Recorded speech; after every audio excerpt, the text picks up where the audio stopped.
Hello बच्चों, let's read the question first. The question says organisms living in salty areas are called as. जो organism salty area में रहते हैं हम उन्हें क्या कहते हैं? पहला है मेथनोजेंस, दूसरा हेलोफाइट्स, तीसरा है हेलियोफाइट और लास्ट में थर्मोएसिडोफाइट्स. So the key concept used in this question is the information about the archaebacteria. Archaebacteria हमने कहाँ पे पढ़ा था? जब आर एच पुटकर ने हमें 5 किंगडम क्लासिफिकेशन दिया था, मोनेरा, फ्रूटिस्टा, फंजाई, प्लांटे, एनिमालिया. तो जब हम मोनेरा की बात करते हैं, उनके 16 मेंबर्स थे बैक्टीरिया जो कि यूबिक्विटस थे, हमें हर जगह देखने को मिल रहे थे. इन्हीं की फर्दर सब क्लासेस में आते हैं आर्किबैक्टीरिया. आर्किबैक्टीरिया को लेकर अगर हम स्पेशल फीचर्स की बात करें तो इनकी होती है सेल्वर डिफरेंट, और जो दूसरी सब क्लास आती है वो है यू बैक्टीरिया. यू बैक्टीरिया को हम क्या बोलते हैं? उसे हम प्रोबैक्टीरिया भी कहते हैं. आर्की बैक्टीरिया की जो हमारा डिफरेंट फीचर था वो था डिफरेंट सेल वॉल स्ट्रक्चर. अब डिफरेंट सेल वॉल स्ट्रक्चर क्यों है और कैसे है? तो इनके अंदर जो होते हैं एसोप्रीन यूनिट्स होती हैं और हाई ईथर लिंकेज होती है, इसकी वजह से इनका जो सेल स्ट्रक्चर होता है थोड़ा सा डिफरेंट और बहुत ज्यादा स्ट्रॉन्ग होता है. अब इतनी स्ट्रॉन्ग इतनी डिफरेंट स्ट्रक्चर की ना क्या जरूरत है? ये रहते हैं एक्सट्रीम कंडीशंस पे. अब जो एक्सट्रीम कंडीशंस होती हैं वो कैसी कैसी हो सकती हैं?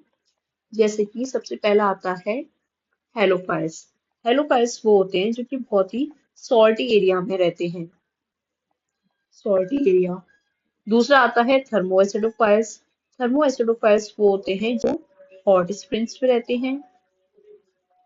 फिर आता है हमारे थर्ड कैटेगरी जो कि है मेथनोजेंस. मेथनोजेंस जो होते हैं वो होते हैं मार्श एरिया में रहते हैं.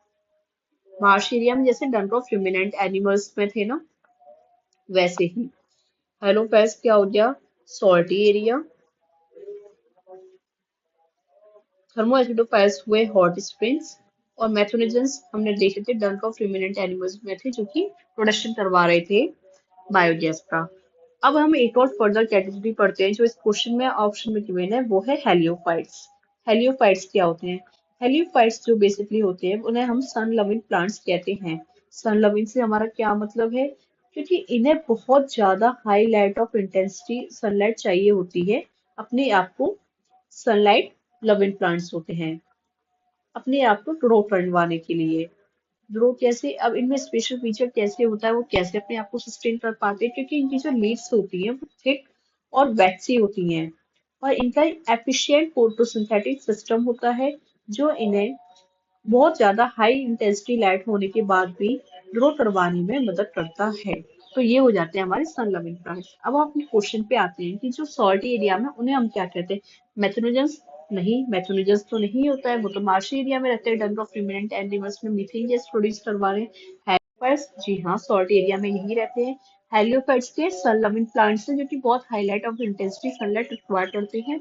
लास्ट है हमारा थर्मोएस्ट्रोफाइट्स जो कि हॉट स्प्रिंग्स में रहते हैं. तो ये भी गलत हो गया. So the correct answer of this question is option B. I hope you all understood it well. Thank you so much.